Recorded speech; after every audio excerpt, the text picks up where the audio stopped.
The summer sun beat down on the Montana prairie like a blacksmith's hammer, relentless and unforgiving, as Hannah Dawson wiped sweat from her brow and squinted at the lone figure approaching her ranch. She hadn't expected visitors, not out here, 15 miles from the nearest town, and certainly not in the summer of 1882 when most folks with good sense stayed indoors during the worst heat of the day. Hannah adjusted her worn leather gloves and straightened her back, feeling the familiar ache that came from 3 days of mending fences alone. At 28, she was no stranger to hard work. 4 years of running Whispering Pines Ranch single-handedly had carved strength into her body and determination into her soul. The neighboring ranchers had given her 6 months before she'd sell out after her husband's death. 4 years later, she was still proving them wrong. She watched as the rider drew closer, his silhouette becoming clearer against the golden backdrop of swaying prairie grass.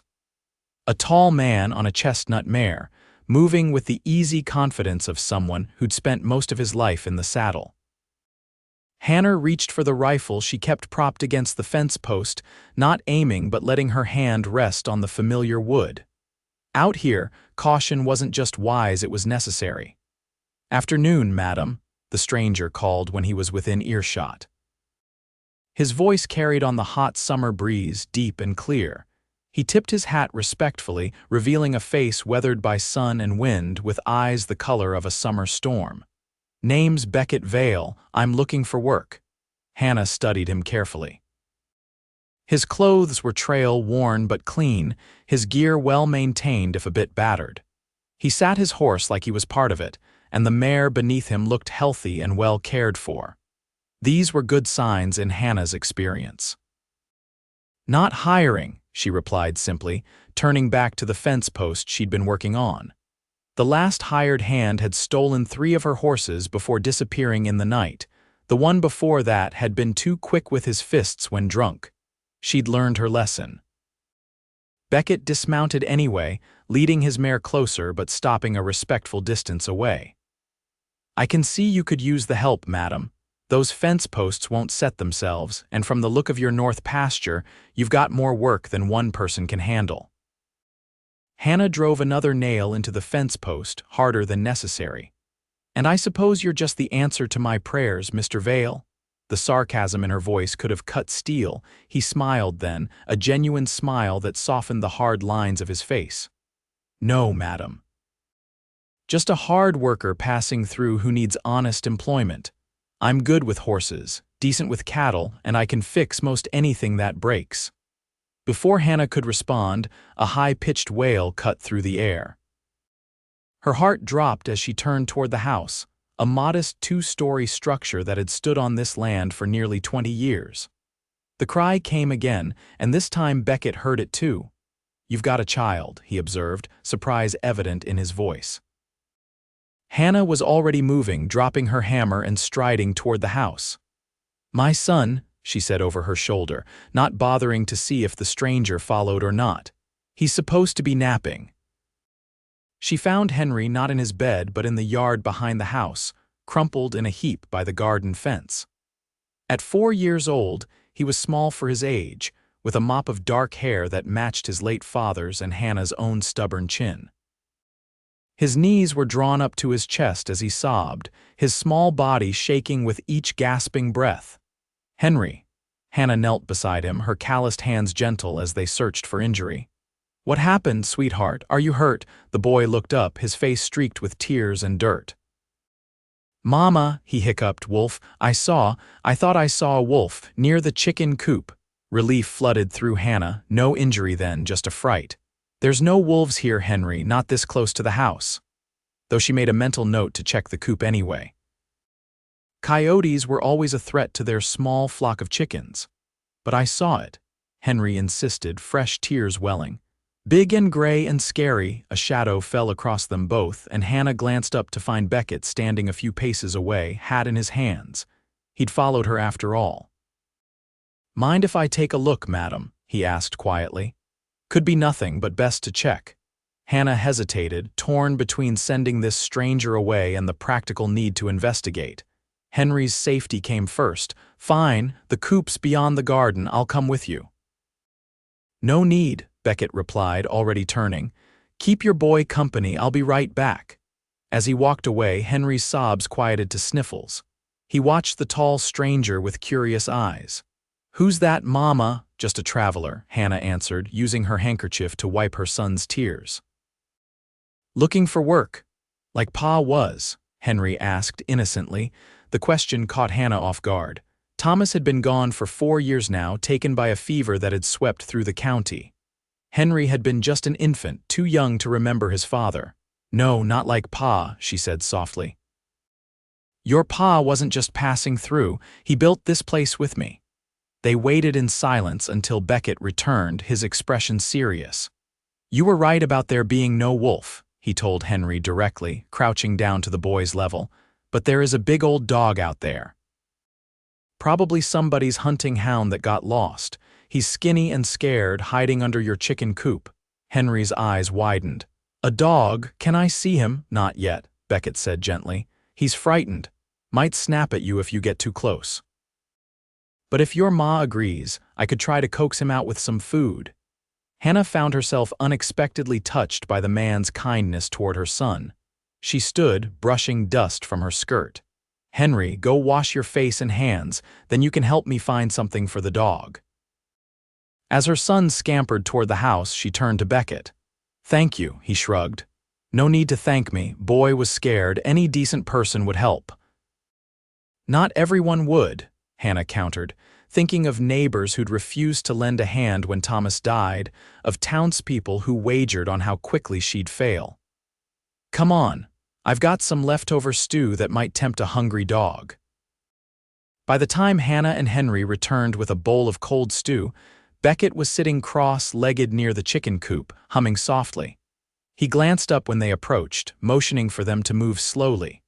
"He's still under there," he whispered. "But he's watching me now, not growling anymore." Hannah handed him the bowl. "Henry, stay with me," she cautioned, holding her son's hand as Beckett scooted the food toward the coop. They waited in silence. Minutes ticked by, measured by the soft chirping of crickets and the distant lowing of cattle. Finally, a gray snout emerged cautiously from beneath the coop, followed by a battered face with one torn ear. The dog was indeed large, some mix of hound and shepherd perhaps, but terribly thin, ribs showing through matted fur. "That's it," Beckett murmured encouragingly as the dog crept toward the food. "Easy now." The animal devoured the stew in seconds, then looked up with wary eyes. Beckett remained perfectly still, his voice a gentle rumble. "There's a good boy. Nobody here's going to hurt you." To Hannah's amazement, the dog inched closer to Beckett, eventually allowing the man to stroke its head. Henry watched with fascination, his earlier tears forgotten. "Can we keep him, Mama?" he asked, excitement bubbling in his voice. "Please?" Hannah hesitated. Another mouth to feed meant more expense, but the joy in her son's face was something she hadn't seen in too long. "We'll see. He might belong to someone who's looking for him. If nobody claims him," Beckett offered, still gently petting the dog, "he'd make a fine ranch dog. Good protection for you and the boy." The sun was beginning to set, painting the sky in vivid oranges and pinks. Hannah realized with a start that the fence repair remained unfinished, and she still needed to milk the cow and tend to the evening chores. "It's getting late," she said, making a quick decision. "Mr. Vale, that offer of work still open? I could use help finishing that fence. Paid work," she added firmly. "For today at least." Beckett stood, careful not to startle the dog. "Yes, madam, happy to help. And you should stay for supper," she added, surprising herself with the invitation. "Least I can do after you helped with the dog. Henry, you can show Mr. Vale where he can wash up while I start cooking." Her son beamed, all traces of his earlier distress gone. "Can the dog come too?" Beckett looked to Hannah, who nodded reluctantly. "He can stay on the porch for now, but he needs a bath before he comes inside." As Henry chattered excitedly to their unexpected visitor, leading the way toward the house with the dog trailing cautiously behind, Hannah felt something unfamiliar stir within her. It had been a long time since another adult had shared their table, longer still since she'd heard Henry laugh so freely. It was just one meal, she told herself firmly. Just one evening of help with the endless chores. It didn't mean anything beyond that. She'd learned the hard way that depending on others only led to disappointment. But watching Beckett's tall figure bend down to listen seriously to Henry's animated description of the chicken coop, Hannah couldn't quite silence the small voice inside her that whispered of possibilities she'd long ago stopped considering. The sun dipped below the horizon, and Hannah Dawson headed inside to prepare supper for 3 instead of 2, telling herself it was nothing more than practical hospitality. The cowboy had found her boy crying by the fence. She'd wiped his tears. The cowboy would stay for supper, help with the fence, and be on his way. Nothing more. By the time Hannah had a simple but hearty meal prepared venison stew with dumplings, cornbread, and stewed apples for dessert, Beckett and Henry had returned from finishing the evening chores. Hannah had sent her son to show Beckett the remaining tasks while she cooked, partly to keep Henry occupied and partly to test whether the stranger actually knew his way around a ranch as he claimed. They entered the kitchen with the dog trailing behind them, looking considerably less frightful after what must have been an improvised bath at the pump. Henry's shirt was soaked, and even Beckett's sleeves were damp to the elbows, but both were smiling. "We named him Smoke," Henry announced proudly, reaching down to pat the dog's still damp head. "Because he's gray like smoke from the fireplace." Hannah raised an eyebrow. "I thought we agreed he might belong to someone else." "If he does, we'll give him back," Henry said reasonably, with the particular logic of a child who has already made up his mind. "But till then, he needs a name." "Wise thinking," Beckett said, winking at Hannah over the boy's head. "Everything's done outside, madam. Cows milked, chickens are secured for the night, and I put that milk in the springhouse to cool like you asked." Hannah nodded her thanks, impressed despite herself. Most men wouldn't have known to put the milk in the coolest spot without being told. "Supper's ready." "Henry, go wash those hands again. Mr. Vale, you can hang your hat by the door." "Beckett, please," he said, removing his worn Stetson and hanging it on one of the pegs by the door. "Mr. Vale makes me sound like my father." The kitchen was modest but clean, dominated by a sturdy oak table that Thomas had made during their first winter on the ranch.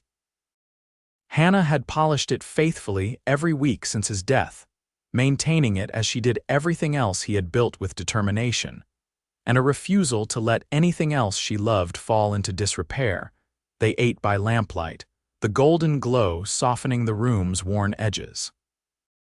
Hannah couldn't remember the last time she'd shared a meal with an adult who wasn't the occasional female neighbor or the pastor's wife checking in on the poor widow. Conversation with Beckett came surprisingly easy. He spoke of his travels through the Montana Territory, of the 2 years he'd spent working cattle drives between Texas and Kansas, of a winter spent trapping in the mountains to the west. "Where are you headed now?" Hannah asked as she served the stewed apples. "No particular destination in mind," Beckett admitted. "Been drifting since the war ended, never quite settled anywhere for long." Hannah noted the brief shadow that crossed his face at the mention of the war but didn't press. Many men carried those shadows, some deeper than others. "And before the war, Virginia," he said simply. "My family had a small horse farm, nothing as grand as this spread." Hannah nearly laughed at that. Whispering Pines was modest at best compared to the larger cattle operations that dominated the territory. "This isn't grand, Mr. Vale. Just stubborn like its owner." "Beckett," he reminded her with a smile, "and stubborn seems to be working just fine for you." Henry, who had been uncharacteristically quiet during the meal, spoke up suddenly. "Are you going to stay and help Mama with the ranch? She works too hard. Mrs. Peterson says so." "Henry," Hannah scolded gently, feeling heat rise to her cheeks. "That's not appropriate talk for the supper table." Beckett looked thoughtful, addressing Henry directly. "Your mama's doing a fine job with this place from what I can see." but I'd be happy to stay on a while and help out, if she's willing to hire me." The directness of his answer caught Hannah off guard. She'd assumed he'd be moving on after today, despite his earlier request for work. Hired hands were trouble in her experience, either incompetent or untrustworthy. Yet she couldn't deny the fence would have taken her another full day to repair alone, time she couldn't spare with everything else needing attention.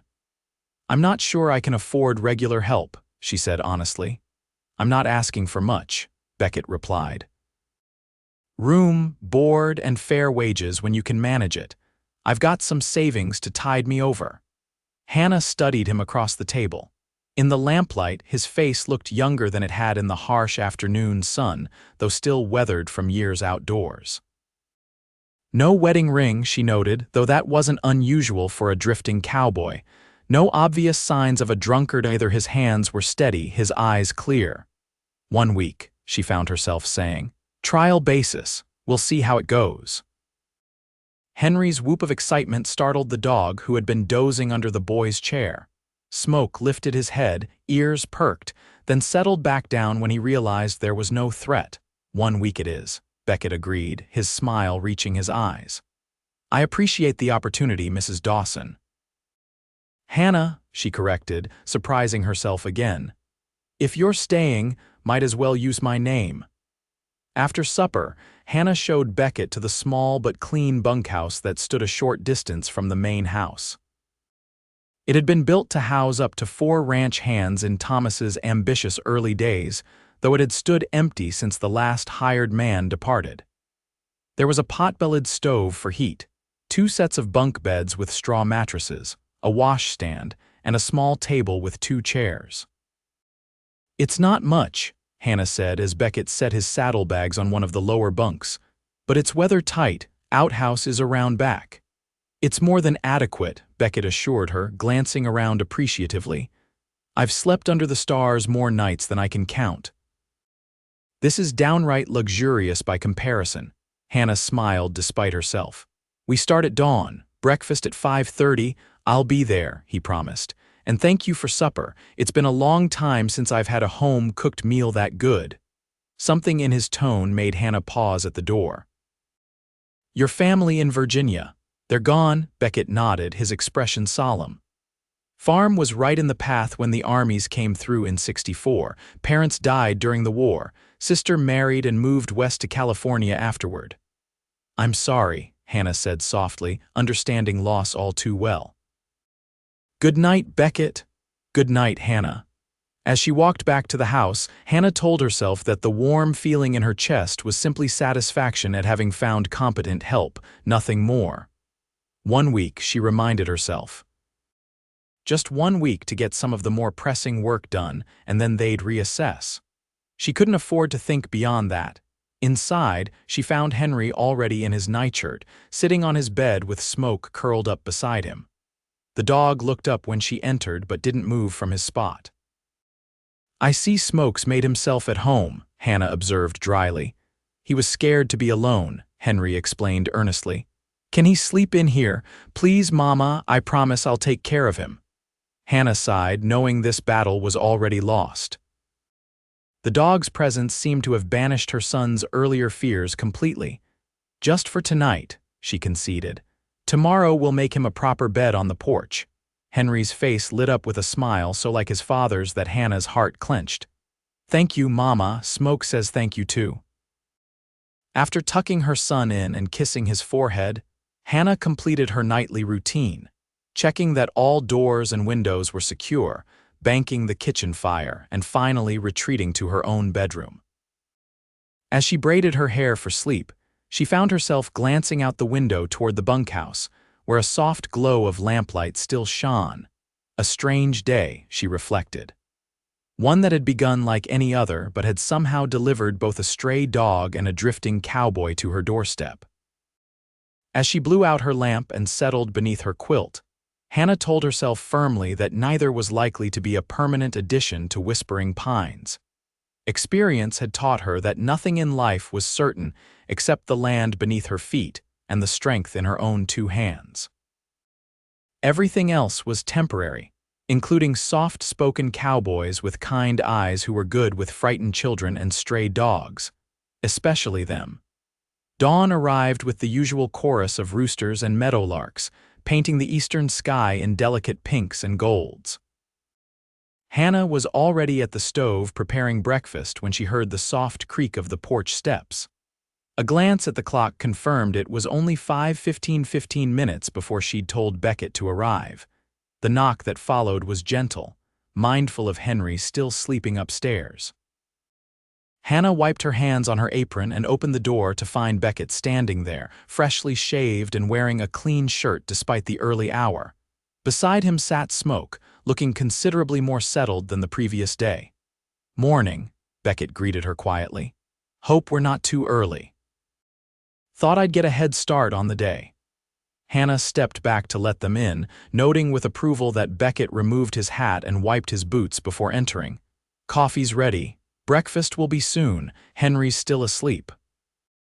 "The dog followed me from the bunkhouse," Beckett explained as Smoke padded in behind him and settled near the warm stove. "Came scratching at my door just after 4. Seems he's decided to adopt all of us." Hannah shook her head, but there was no real irritation behind it.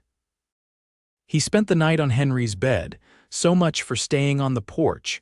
Beckett's laugh was soft and warm. "Dogs have a way of knowing exactly where they are most wanted. This one smart found himself the softest bed in the house within hours." They settled into a companionable silence as Hannah returned to cooking and Beckett poured himself coffee, offering to help without being asked. By the time Henry appeared, rubbing sleep from his eyes in his nightshirt, breakfast was on the table: flapjacks, bacon, and fried potatoes. "Smoke slept with me all night," Henry announced proudly as he climbed onto his chair. "He only snored a little bit." "That's more than I can say for some cowboys I've bunked with," Beckett replied with a wink, earning a giggle from Henry. Breakfast passed quickly, with Hannah outlining the day's most pressing tasks: moving a small herd of cattle to the south pasture, repairing a section of roof on the barn that had been damaged in the last storm, and beginning preparations for haying, which would start the following week. "I can handle the cattle and the roof," Beckett offered, "if you'd like to focus on other things." Hannah hesitated. She wasn't accustomed to delegating ranch work, having done everything herself for so long.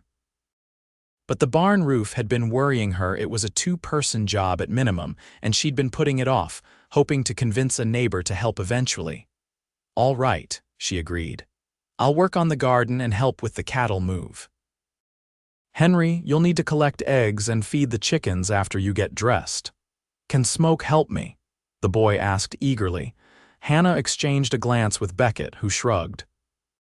"Might scare the chickens at first," he suggested, "but if he's going to be a ranch dog, he should learn his way around all the animals." The day unfolded in a rhythm that felt both familiar and strangely new to Hannah. Working alongside Beckett proved easier than she'd anticipated. He took direction without bristling, offered suggestions respectfully rather than assuming he knew better, and most importantly, treated her as the ranch's rightful owner rather than a widow playing at being a rancher until someone better came along.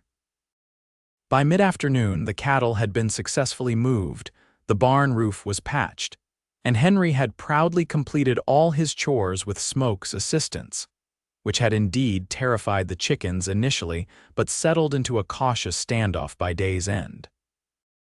Hannah was in the garden harvesting beans for supper when Beckett approached, wiping sweat from his brow with a bandana. The summer heat was intense, but clouds were building on the western horizon, promising potential relief. "Roof's finished," he reported. "Should hold through winter now, barring a tornado." "Thank you," Hannah said sincerely. "That's been needed doing for months." Beckett nodded toward the darkening sky. "Storm coming, probably hit by evening. Anything else needs securing before it arrives," Hannah thought for a moment. "The new calf in the south pen. I'd feel better if it was in the barn with its mother." "I'll take care of it," Beckett offered. "Where's Henry?" "Napping." The excitement of the dog wore him out. A comfortable silence fell between them as Hannah continued harvesting beans and Beckett knelt to help, his large hands surprisingly gentle with the fragile plants. "You've gardened before," Hannah observed. Beckett nodded. "My mother kept a big kitchen garden. She believed every boy should know how to grow food as well as hunt it." He smiled at a memory. "Said a man who couldn't tell a bean plant from a weed had no business calling himself self-sufficient. She sounds like a wise woman." "She was," he agreed, his voice softening with fondness. "Tough as nails but fair. She'd have liked you." The simple compliment caught Hannah off guard, warming her in a way that had nothing to do with the summer heat. She busied herself with the bean plants, not wanting Beckett to see the effect his words had on her. "This is good land you have here," Beckett commented after a moment. "Rich soil. Better than most I've seen in the territory." "Thomas had an eye for land," Hannah replied, the familiar ache when speaking of her late husband present but somehow less sharp than usual. "He rode for 3 weeks before deciding on this valley. Said the combination of water, grass, and shelter made it perfect for what we wanted to build." "He was right," Beckett said. "You've maintained it well. Not everyone could have kept a place this size running alone." Hannah straightened, meeting his eyes directly. "Not everyone believed I could, including Thomas's family. They wanted me to sell after he died, move back east with Henry. But you stayed." "This is our home," Hannah said simply. "Henry was born in that house. Thomas is buried on that hill." She nodded toward a small rise to the west, where a single oak tree stood sentinel over a solitary grave. "I couldn't leave." Beckett's gaze followed hers to the grave site, understanding in his eyes. "Some places claim a piece of your soul, can't be helped." The first rumble of thunder interrupted their conversation, still distant but growing closer. Beckett stood, brushing soil from his hands. "I'll go get that calf. You might want to check on Henry if he's afraid of storms." "He usually sleeps through them," Hannah said, gathering her basket of beans. "But thank you for the thought." As they parted ways, Hannah found herself watching Beckett stride toward the south pasture, his tall figure silhouetted against the darkening sky. There was something about his unhurried confidence, the way he moved with purpose but without aggression, that she found herself admiring. "Stop it," she scolded herself. "He's a hired hand, nothing more. Here for a week, then moving on like all the others." Yet as she headed back to the house with her harvest, Hannah couldn't quite silence the voice in her heart that whispered there might be something different about this particular drifter. The storm broke just after supper. A summer squall that brought welcome rain but also sharp lightning and booming thunder that had Henry climbing into Hannah's lap, despite his earlier claims of being brave like Pa. They sat together in the parlor, Hannah reading aloud from one of Henry's favorite books while the storm raged outside. Smoke lay at their feet, occasionally lifting his head at particularly loud thunderclaps but otherwise unconcerned. A knock at the door startled them all. Hannah set Henry aside and went to answer it, finding Beckett on the porch, rain dripping from his hat brim. "Everything all right?" she asked, stepping back to let him in. "Fine at the barn," he reported, removing his wet hat and coat. "But I noticed your root cellar doors flapping in the wind." "Thought I should secure them before they break off their hinges." Hannah frowned. The root cellar doors had been problematic since spring, but she hadn't had time to properly fix them. "You don't need to go back out in this weather. It can wait until morning." "Already done," Beckett said with a small smile. "Just wanted to let you know so you wouldn't worry if you heard hammering." "You fixed them? In this downpour?" "It wasn't so bad under the cellar overhang," he said with a shrug. "And better to fix it now than find your winter stores flooded tomorrow." "Thank you," Hannah said, genuinely touched by his thoughtfulness. "That's very kind." "Not kindness, just practicality," Beckett replied, but his eyes held a warmth that suggested otherwise. "I should get back to the bunkhouse before the next downpour." "You could stay," Henry piped up from his spot by the fireplace. "Mama's reading about cowboys and Indians. It's exciting." Hannah felt a flush rise to her cheeks at her son's innocent invitation. "Henry, Mr. Vale is probably tired after working all day." "Beckett," he corrected gently. "And I wouldn't mind hearing a good story if it's no imposition."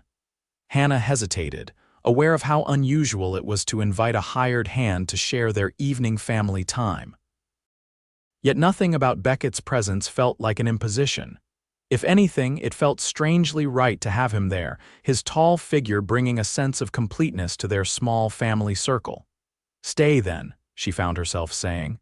"I'll make some tea." The rest of the evening passed in unexpected contentment. Hannah continued reading while Henry gradually nodded off against Beckett's shoulder, having migrated to sit between the adults during a particularly thrilling part of the story. The storm gradually subsided to a gentle rain drumming softly on the roof. "I should carry him up to bed," Hannah said quietly, marking her place in the book. "Allow me," Beckett offered, carefully lifting the sleeping boy. "Just point the way." Hannah led him upstairs to Henry's small bedroom, watching as Beckett gently laid her son on the bed and stepped back so she could tuck him in. Smoke followed, jumping up to curl at the foot of the bed as if he'd been doing so his entire life. "He's a fine boy," Beckett said softly as they descended the stairs. "Smart and kind, you've done well with him." "I've tried," Hannah admitted. "It hasn't been easy, him growing up without a father. There are things a boy should learn from a man." "You've taught him what matters most," Beckett replied. "I can see it in how he treats that dog, how he talks about you. The rest will come in time." They reached the front door, where Beckett's damp coat and hat still hung.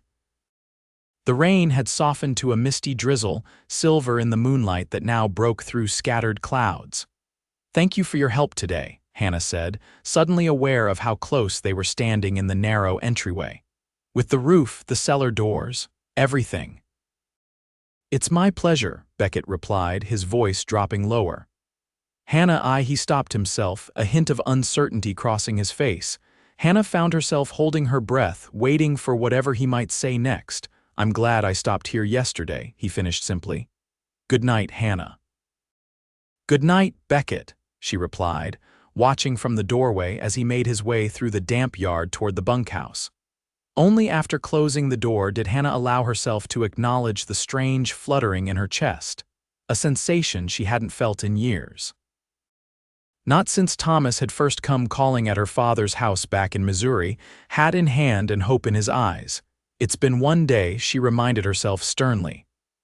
One single day, don't be a fool. But as she readied herself for bed, Hannah couldn't help remembering the gentleness in Beckett's hands as he'd carried Henry, the warmth in his voice when he'd praised her son.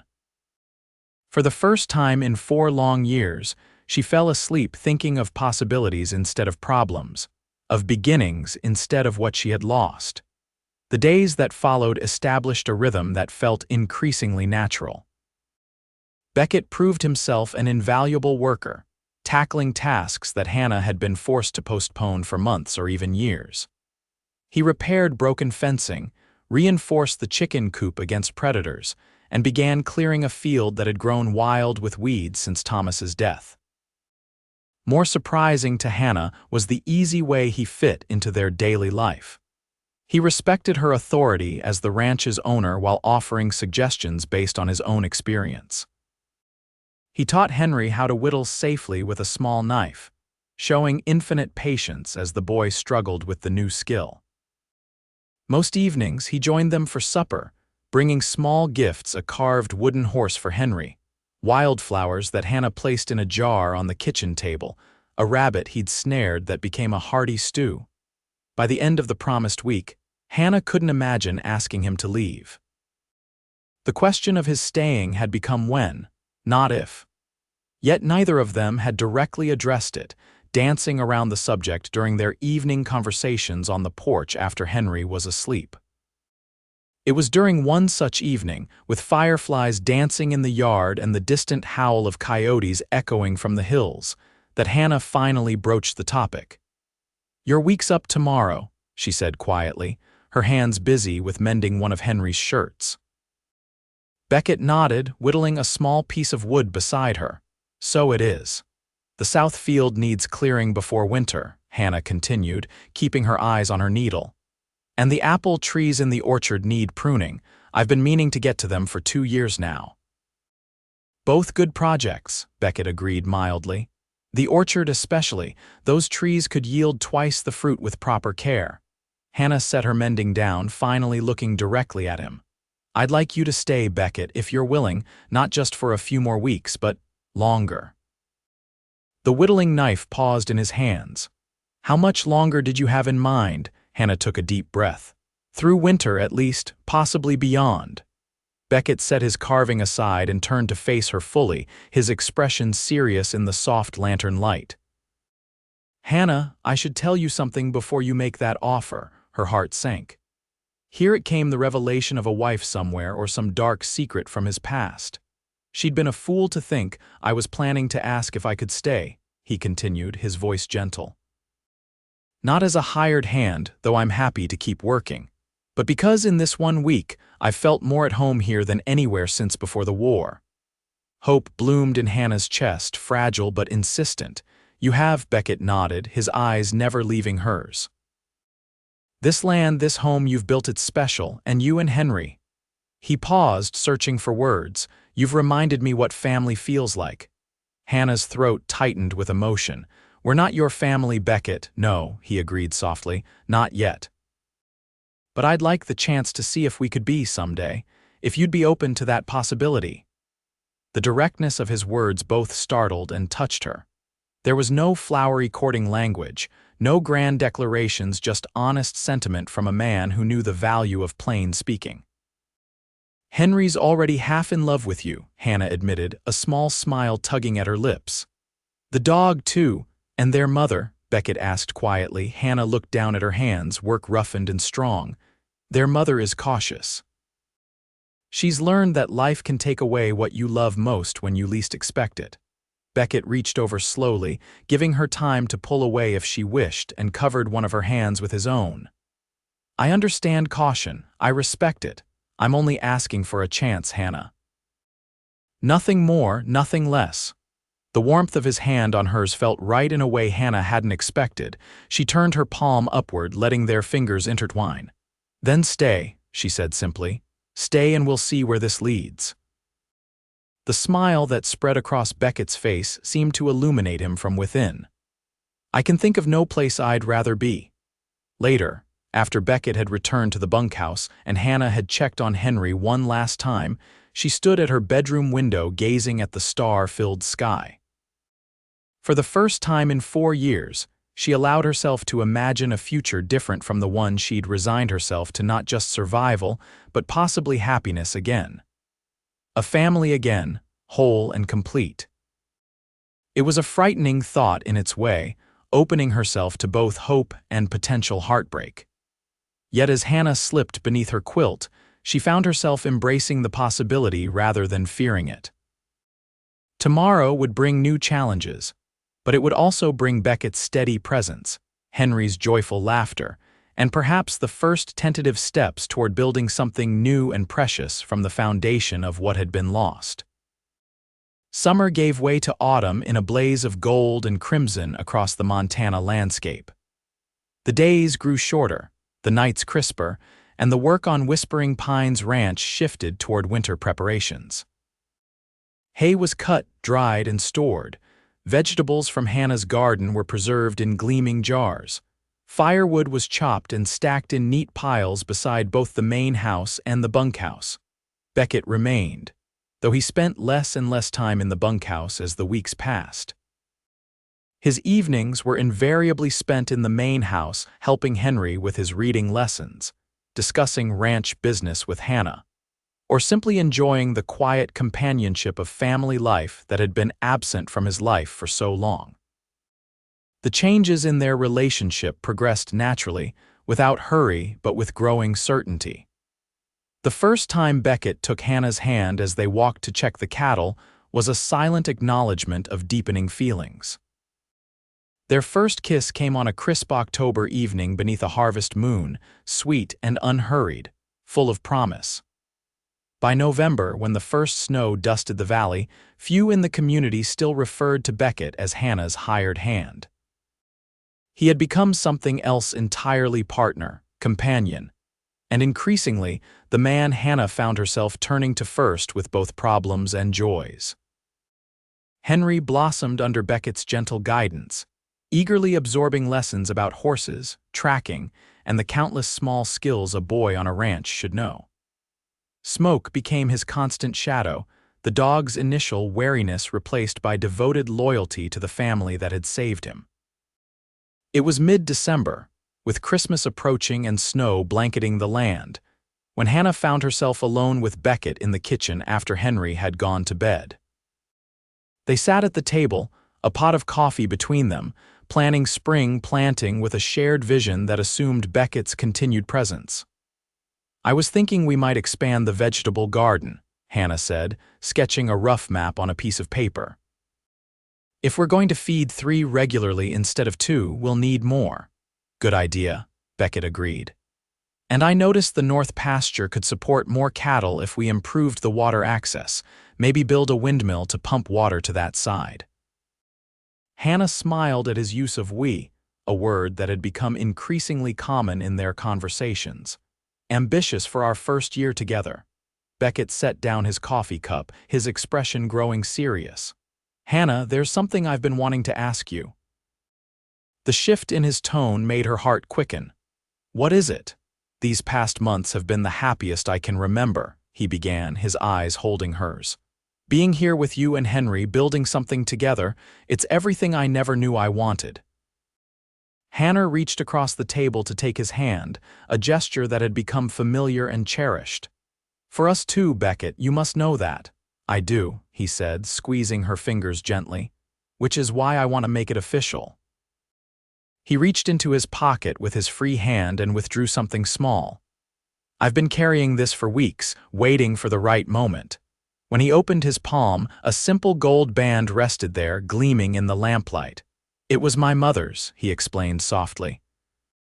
"The one thing I saved when our farm was lost. I've carried it ever since, thinking someday I might find someone worthy of wearing it." Hannah's breath caught as she recognized the gravity of what he was offering, not just a ring or a proposal, but his history, his future, his heart. "Hannah Dawson," Beckett said, his voice steady despite the emotion Hannah could see in his eyes, "would you do me the honor of becoming my wife? Of letting me be a father to Henry and a husband to you for all the days we have?" Tears blurred Hannah's vision as the words she'd never expected to hear again filled the warm kitchen. "Are you certain, Beckett? This life isn't easy. This land demands everything you have." "I've never been more certain of anything," he replied without hesitation. "I love you, Hannah. I love your son. I love this land and the life we could build here together." The simple declaration, the first time either of them had spoken the word love aloud, broke through Hannah's final reservations. "Yes," she whispered, and then louder, "Yes, Beckett Vale, I will marry you." Joy transformed his face as he slipped the ring onto her finger. It fit as if it had been made for her, a fact they both noted with wondering smiles.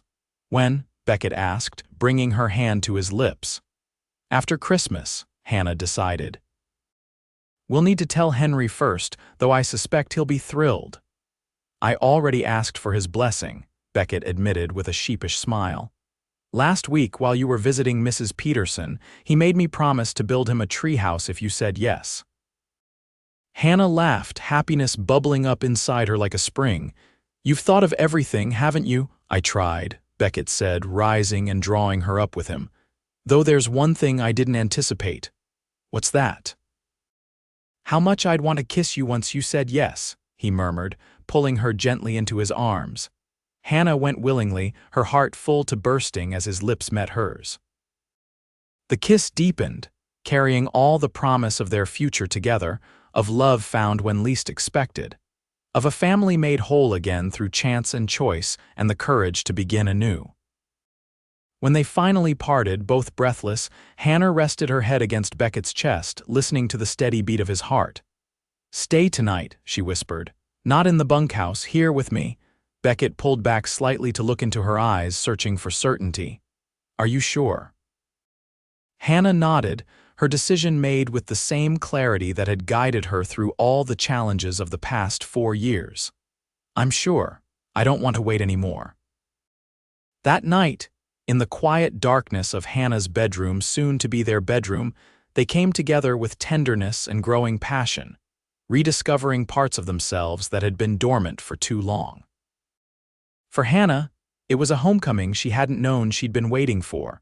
For Beckett, the culmination of years of searching for a place to belong. Afterward, lying in each other's arms with snow falling silently outside the window, Beckett traced the contours of Hannah's face with gentle fingers. "I never expected this," he confessed softly. "When I rode up that day and saw you working on the fence, I was just looking for a few days' work before moving on." Hannah smiled, remembering her own wariness that day. "And I never expected to trust another man with my heart or my son." "Thank God for crying boys and stray dogs," Beckett murmured, pressing a kiss to her forehead. "And cowboys who know how to fix fences," Hannah added, snuggling closer to his warmth. They fell asleep entwined, the past receding like shadows before dawn, the future stretching before them bright with promise. Outside, the Montana winter wrapped Whispering Pines Ranch in a blanket of pristine white. As inside, a family that had begun with chance and kindness dreamed of spring and all the seasons yet to come. Christmas at Whispering Pines Ranch was a joyous affair, made more special by their engagement and Henry's unbridled excitement at the news that Beckett would officially become his father. The boy had thrown his arms around Beckett's neck, declaring it was the best Christmas present ever, a sentiment that had brought tears to Hannah's eyes. They were married on New Year's Day of 1883 in a simple ceremony at the local church with neighbors and friends in attendance. Hannah wore a deep blue dress that brought out the gold in her hair, with wildflowers Beckett had somehow found despite the winter season woven into a small bouquet. Henry stood proudly at Beckett's side as his best man, Smoke sitting obediently nearby with a bow tied to his collar for the occasion. The celebration afterward at the ranch was filled with music, laughter, and the warm wishes of a community that had come to respect Hannah's determination and welcome Beckett's steady presence among them. When the last guests had departed and Henry was tucked in bed, exhausted from the excitement, the newlyweds stood on their porch gazing at stars that seemed to burn especially bright in the clear winter sky. "Mrs. Vale," Beckett said, testing the name with evident pleasure. "That sounds strange," Hannah admitted with a smile, "but wonderful too." "We could keep it Dawson if you prefer," he offered. "For the ranch at least, Whispering Pines has always been Dawson land." Hannah considered this, touched by his sensitivity to the legacy she and Thomas had built. "Perhaps Dawson Vale," she suggested, "honoring the past while embracing our future."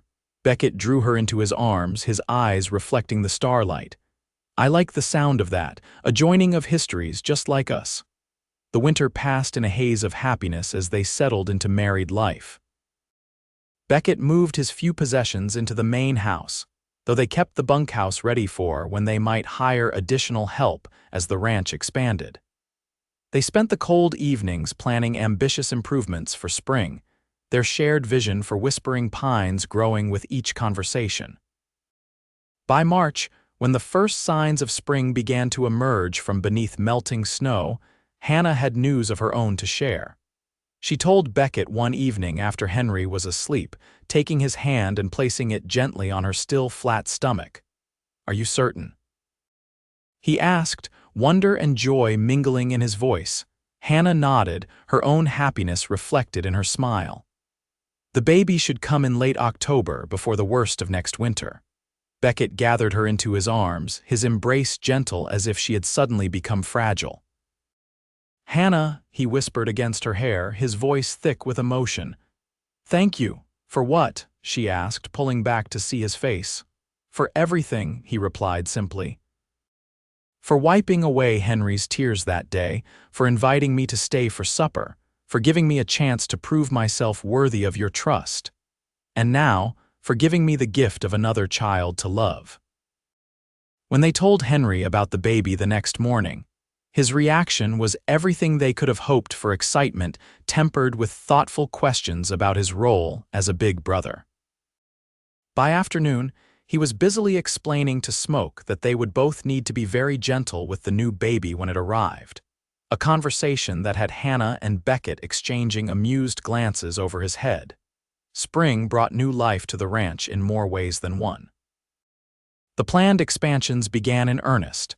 Fields were cleared, fences extended, and the foundation laid for the windmill that would bring water to the north pasture. Hannah oversaw the enlarged garden while Beckett managed the heavier work, both of them conscious of her condition without allowing it to limit the ranch's progress. By summer, Hannah's pregnancy was visible to all, her dresses let out to accommodate the growing child. Beckett became increasingly protective, insisting on taking over more of her chores despite her protests that she wasn't an invalid. Their loving disagreements on the subject became a source of gentle teasing between them, with Henry occasionally taking sides depending on which parent offered the more convincing argument.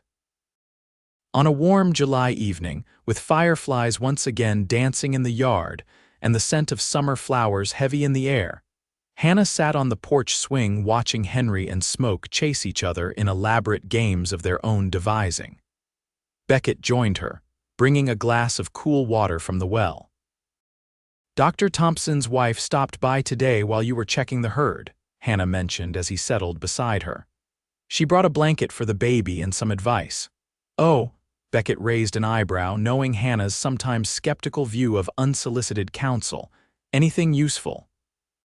"She thinks it might be twins," Hannah said, unable to keep a straight face at Beckett's momentarily stunned expression. "Apparently I'm carrying differently than I did with Henry." "Twins," Beckett repeated, recovering quickly. "Well, that would certainly keep life interesting." Hannah laughed, taking his hand and placing it where the baby or possibly babies was kicking vigorously. "Feel that, strong like their father," Beckett's face softened as he felt the movement beneath his palm. "Determined like their mother," he countered. "Boy or girl, this child is lucky to have us," Hannah corrected gently. "I've been thinking about names." "Have you now?" Beckett smiled. "Any decisions? If it's a girl, I'd like to name her Rebecca after your mother," Hannah said, watching his face carefully. "And if it's a boy, perhaps Thomas, to honor Henry's father. Would that be all right with you?" Emotion clouded Beckett's eyes as he pulled her closer. "More than all right," he assured her. "It's perfect." They sat together in companionable silence, watching the sunset paint the western sky in brilliant hues. Henry eventually tired of his game and climbed into Beckett's lap, his small body fitting perfectly against his stepfather's chest. "Papa," Henry said thoughtfully the name he'd begun using for Beckett after the wedding, "will you teach the baby to ride horses like you're teaching me?" "Of course," Beckett promised. "Though not until they're a bit older than you are now. And will we still have our special fishing trips?" "Just you and me." A hint of worry crept into the boy's voice. Beckett met Hannah's eyes over Henry's head, understanding the child's concern. "Always," he assured Henry firmly. "New babies don't change how much we love you, they just give us more people to love." Henry considered this, then nodded, satisfied. "Good, because I'm going to be the best big brother ever. I'll teach them everything I know." "That's a fine plan," Hannah approved, reaching over to smooth his hair. "Now, I think it's time for a certain young cowboy to get ready for bed." As Henry reluctantly slid from Beckett's lap and headed inside with Smoke at his heels, Hannah leaned against her husband's shoulder, contentment washing over her. "You're wonderful with him," she murmured. "You always know exactly what to say." "I had good examples growing up," Beckett replied. "And I've had an excellent teacher in you." The months that followed were busy with harvest preparations and the final push to complete as many improvements as possible before winter and the baby's arrival. Hannah's pregnancy progressed without complications, though her size did indeed suggest misses. Thompson's twin theory might have merit. On a crisp October evening, with the aspens glowing gold in the late afternoon sun, Hannah felt the first contractions while helping Henry with his reading lesson. She sent the boy to fetch Beckett from the barn, her calm instructions belying the mixture of excitement and apprehension she felt. What followed was a night of labor that tested Hannah's strength and Beckett's composure. Mrs. Peterson, who had assisted with many births in the community, came to help, her capable hands and steady presence reassuring to them both. Henry was sent to stay with neighbors, though he departed reluctantly, extracting promises to be summoned as soon as his new sibling arrived. Shortly after dawn, as golden light spilled through the bedroom windows, Hannah gave birth not to twins but to a single robust daughter with a shock of dark hair and her father's storm-gray eyes. The moment Beckett held his daughter for the first time, tears streaming unashamedly down his face, Hannah knew that their family was complete in a way neither of them could have imagined that day by the fence. They named her Rebecca Mary Vale, honoring both Beckett's mother and Hannah's own. When Henry was brought home to meet his sister, his initial disappointment at not having a brother was quickly forgotten in the face of the tiny girl's grip on his offered finger. "She's strong," he announced with approval. "And pretty too, I guess, for a girl." "She's perfect," Beckett corrected gently, his arm around Hannah as they watched their children's first interaction. "Just like her mother and brother." The winter that followed was one of adjustment as they settled into life as a family of 4, 5 counting Smoke, who appointed himself the baby's guardian, sleeping faithfully beside her cradle each night. Rebecca proved to be a good-natured infant, her cries infrequent and her smiles generous, especially for her adoring big brother who took his responsibilities with characteristic seriousness. Spring arrived with renewed energy and purpose. The windmill was completed, bringing water to previously underutilized pasture. The cattle herd expanded, as did the vegetable garden and orchard. Hannah's strength returned fully, allowing her to resume most of her previous duties while caring for Rebecca. On the anniversary of Beckett's arrival at Whispering Pines, they held a small celebration, a private acknowledgement of how much had changed in a single year. After Henry was in bed and Rebecca settled in her cradle, Hannah and Beckett sat on the porch swing, a bottle of rare wine open between them. "To chances taken," Beckett proposed, raising his glass. "And fences mended," Hannah added with a smile, clinking her glass against his.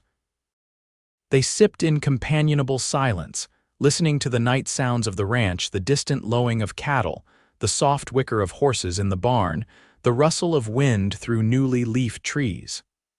"I was thinking," Beckett said after a while, "about that day I found Henry crying by the fence." Hannah prompted, curious about his reflective mood. "I've always believed things happen for a reason," he continued. "That life has a way of putting us where we need to be, even when we don't recognize it at the time." Hannah nodded, understanding. "If you hadn't stopped that day." "If you hadn't invited me to stay for supper," Beckett added, "if Henry hadn't been frightened by what turned out to be a stray dog." They shared a smile at the chain of seeming coincidences that had brought them together. "Do you ever regret it?" Beckett asked suddenly. "Taking a chance on a drifter with nothing to his name but a horse and a few dollars." Hannah set down her wine glass and took his face between her hands, her eyes meeting his with unwavering certainty. "Not for a single moment," she assured him. "You brought laughter back to this house, Beckett. You helped heal wounds I thought would never close. How could I regret that?" He turned his head to kiss her palm, the simple gesture full of tenderness. "I want to build something here that will last generations," he said. "Something Henry and Rebecca's children will be proud to inherit someday." "We will," Hannah promised. "Together." As night deepened around Whispering Pines Ranch, Hannah Dawson Vale rested in the arms of the man who had found her son crying by a fence one hot summer day. Their journey from that chance meeting to this moment of perfect contentment hadn't been without challenges, but every step had strengthened the bond between them. In the quiet house behind them, their children slept peacefully. Henry, no longer the frightened boy by the fence but a confident young man in the making. Rebecca, their miracle born of love and hope. And Smoke, the loyal companion who had played his own role in bringing their family together. Hannah tilted her face up for Beckett's kiss, gratitude filling her heart for the twists of fate that had brought him to her doorstep, and the courage they'd both found to embrace a second chance at love. The future stretched before them, full of promise and possibility, a future they would build together on the foundation of that single day when a cowboy found a crying boy by a fence, a mother wiped away tears, and a stranger stayed for supper, changing all their lives forever.